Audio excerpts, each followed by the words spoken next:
A big story closer to home. More than 50 Freeport educator positions will be cut from the district at the end of this school year. Miriam Niesmeyer is back from a school board meeting where members unanimously approved the layoffs. Miriam?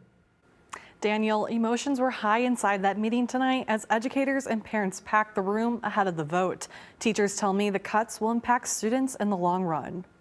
We're incredibly sad, we're incredibly angry, we're incredibly anxious. Emotions ran high during public comment at Tuesday night's Freeport School Board meeting. I am advocating for every child who needs support. The board unanimously approved the reduction in force, a decision that will eliminate more than 50 positions. We are losing positions like counselors and deans and librarians and our MTSS support specialists that help students in elementary grades with reading and math, and that can be a very difficult thing for them.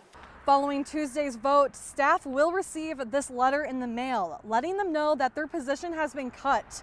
And in a last-minute change, the Freeport School Board changed locations to Empire Elementary School because of the amount of people expected to come. District leaders say the cuts come as they face a $7 million deficit this year, and that could grow to $11 million next school year without budget adjustments. Leaders say eliminating the positions could save up to $5.8 million in salary and benefits. The board does feel at this juncture that something of this gravity is needed. Jackie Ogden, a 20-year Freeport school teacher, says removing support positions will make it more difficult for students to learn. And that's my biggest concern, not only for our students that are in our buildings right now, but what it means for them when they leave our buildings. When they try to go to college or they try to start their careers, their professions, will they have the skills to be able to succeed?